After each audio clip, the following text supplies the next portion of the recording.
নমস্কার বন্ধুরা, ঘরোয়া রান্না বাই চৈতালিতে সবাইকে স্বাগত জানাই। আজকে আমি পুঁইশাকের একটা দুর্দান্ত স্বাদের নিরামিষ রেসিপি নিয়ে চলে এসেছি। এটা গরম গরম ভাতের সাথে প্রথম পাতে পড়লে পাশে আর মাছ মাংস কোনো কিছুরই প্রয়োজন হয় না। এই রেসিপিটা এতটাই অসাধারণ হয় খেতে। দেখুন, আমি এখানে পুঁইশাকগুলো ডাল থেকে পাতা আলাদা করে নিচ্ছি। যে ডালগুলো খুব মোটা সেই ডালগুলো আমি দুভাগ করে কেটে নেব, আর যেগুলো মোটামুটি একটু সরু সেগুলো আমি জাস্ট চিড়ে দেবো। দেখুন, এইভাবে ডালগুলো তো খুব মোটা, আমি দুভাগ করে ডালগুলো কেটে নিচ্ছি। এতে ডাঁটাগুলো তাড়াতাড়ি নরম হয়ে যাবে এবং ডাঁটার মধ্যে কিন্তু বেশ মশলা ঢুকবে। তাই প্রত্যেকটা ডাঁটাই আমি এভাবে কেটে নিচ্ছি। পুঁই শাকটা কেটে নিয়ে আমি ফিরে আসব, তার সাথে আমি বাকি যা যা সবজি পুঁই শাকের মধ্যে দেবো সেগুলো অফ ক্যামেরাতে কেটে নেবো, নাহলে ভিডিওটা অনেক বড় হয়ে যাবে। তাই পুঁই শাকের দেওয়ার বাকি সবজিগুলো আমি অফ ক্যামেরাতে কেটে নিয়ে ফিরে আসছি।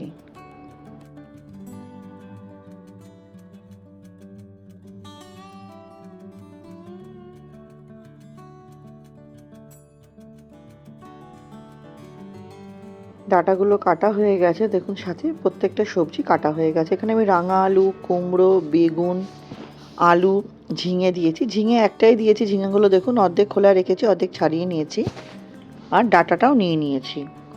আর পাতাগুলো আমি বেশ ভালো করে ধুয়ে নেবো। পাতার গায়ে যেহেতু দাগ আছে, আমি অল্প একটু নুন জলে চুবিয়ে রাখবো।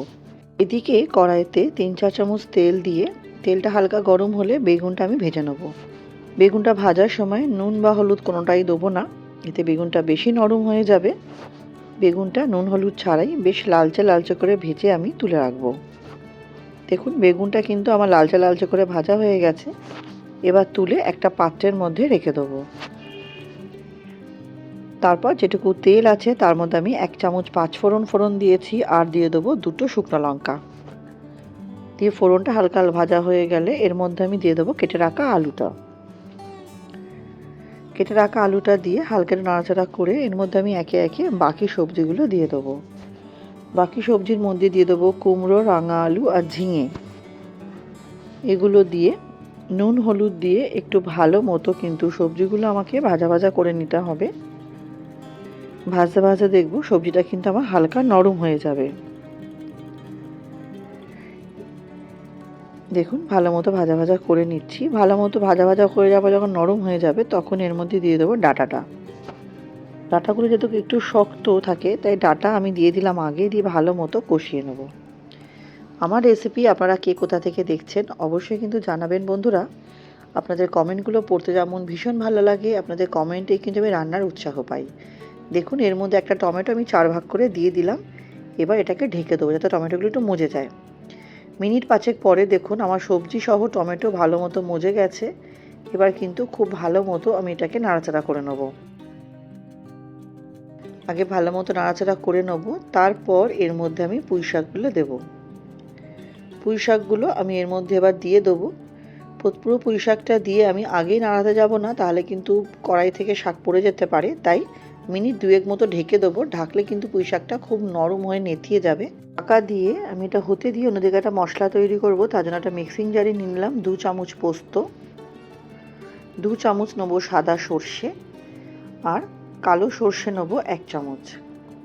প্রথমে এই শুকনো উপকরণগুলো আমি মিক্সিং জারে একটু ভালো মতো ঘুরিয়ে নেব, তারপর বাকি আমি মেশাবো জিনিস। দেখুন, মিক্সিং জারের মতো ভালো মতো ঘুরিয়ে নিয়েছি। এরপর এর মধ্যে দিয়ে দেবো হচ্ছে স্বাদ অনুযায়ী নুন। সর্ষে বাটার সময় নুনটা দিলে সর্ষেটা তিতকুটে লাগে না। আর দেবো ঝাল অনুযায়ী লঙ্কা। আমি 4টে লঙ্কা দিলাম, আপনারা যদি ঝাল বেশি খান তাহলে বাড়িয়ে নেবেন, কম খেলে কমিয়ে নেবেন। এবার খুব সামান্য একটু জল দিয়ে এটা একটা আমি স্মুথভাবে ব্লেন্ড করে নেব। আমার চ্যানেলে যারা আজকে নতুন ভিডিওটি প্রথম দেখছেন, আমার রেসিপিগুলো যদি আপনাদের সামান্য হলেও ভালো লেগে থাকে চ্যানেলটি সাবস্ক্রাইব করে পাশে থাকা অনুরোধ রইল। পাশে থাকা বেল আইকনটি প্রেস করে অল নোটিফিকেশানটা অন করে দেবেন, যাতে আমি চ্যানেলে নিত্য নতুন যখনই রেসিপি আপডেট করব সবার আগে আপনাদের কাছে নোটিফিকেশান পৌঁছে যাবে। এবং পুরনো বন্ধুদের অনেক ধন্যবাদ পাশে থাকার জন্য, সাপোর্ট করার জন্য। রেসিপিটি ভালো লাগলে পরিবার বন্ধু বান্ধবের সাথে অবশ্যই শেয়ার করবেন। আপনাদের একটা শেয়ার আমাদের অনেক বেশি সহযোগিতা করে সামনে এগিয়ে যাওয়ার জন্য। দেখুন, পুঁই শাকটা নরম হয়ে যাওয়ার পর ভালো মতো পুঁই শাকের সাথে সবজিগুলো আমি খুব ভালো মতো কিন্তু মিশিয়ে নিচ্ছি। মিনিট 5 ঢেকে রাখবো। এই রান্নাতে জলটা নামমাত্র ব্যবহার হবে, তাতে কি হবে, রান্নার টেস্টটা খুব ভালো হবে। দেখুন সবজিগুলো ভালো মতো মিশে যাবার পর আমি যে মশলাটা বেটে রেখেছিলাম সর্ষে, পোস্ত, লঙ্কা, সেটা দিয়ে দিচ্ছি। ওই সময় আমার ক্যামেরাটা অফ হয়ে গেছিলো। দিয়ে মিক্সির বাটি ধোয়া সামান্য একটু জল দিয়েছি, দিয়ে কিন্তু খুব ভালো মতো কষিয়ে নিতে হবে। কষাতে কষাতে যখন দেখবো আমার অনেকটাই শুকনো শুকনো হয়ে এসছে, তখন কিন্তু আমি নামিয়ে নেবো। এটাকে আমি আবারও কিছুক্ষণ ঢেকে দিলাম, যাতে মশলাটাও ভালো মতো সবজির সাথে মিশে যায়। মিনিট 2-3 পরে আমি ভেজে রাখা বেগুনগুলো দিয়ে দিলাম, যাতে বেগুনটার মধ্যে মশলাটা ঢোকে। বেগুনটা দিয়ে ভালো মতো কিন্তু আমি নাড়াচাড়া করে নেব। দেখুন খুব সুন্দরভাবে বেগুনটা দিয়ে আমি নাড়াচাড়া করে নিচ্ছি। নাড়াচাড়া করে নিয়ে এটা আমি কিছুক্ষণ হতে দেবো। এই রেসিপিটা এতটাই দুর্দান্ত হয় খেতে, ছোট থেকে বড় সবাই ভীষণ পছন্দ করবে। আর গরম গরম ভাতের সাথে যদি পুঁইশাকের এরকম চচ্চড়ি থাকে, তাহলে জাস্ট আর কিছু লাগে না। আমার হলুদটা একটু কম মনে হচ্ছিলো বলে এর মধ্যে খুব সামান্য একটু হলুদ দিলাম, আর দেবো রঙের জন্য কাশ্মীরি লঙ্কার গুঁড়ো। এটা সম্পূর্ণ অপশনাল, স্কিপ করতেই পারেন। গুঁড়ো মশলা দুটো দিয়ে খুব ভালো মতো কিন্তু আমি এটাকে কষিয়ে নেব। অবশ্যই একটু খেয়াল রাখবেন নুনটা যদি কম মনে হয় নুনটাও এই সময় দিয়ে নেবেন। দিয়ে খুব ভালো মতো আমি কিন্তু এটা কষিয়ে নেব। যত ভালো করে কষাবো এই রান্নার টেস্ট কিন্তু ততটাই সুন্দর হবে। ভালো মতো কষিয়ে নেওয়ার পর এটাকে আমি কিছুক্ষণ হতে দেবো। ভালো করে এটা আমি কষাবো, তত কিন্তু এই রান্নার স্বাদ আসবে। আর এটা ঢেকে ঢেকে পুরো সিমে করতে হবে, যার ফলে জলটা একদমই ব্যবহার করা যাবে না। শাক থেকেই কিন্তু যেটুকু জল বেরোবে তাতেই আমার রান্নাটা হয়ে যাবে। পুঁইশাকের এই রেসিপিটা একটু শুকনো শুকনো হলে গরম গরম ভাতের সাথে কিন্তু অসাধারণ লাগে।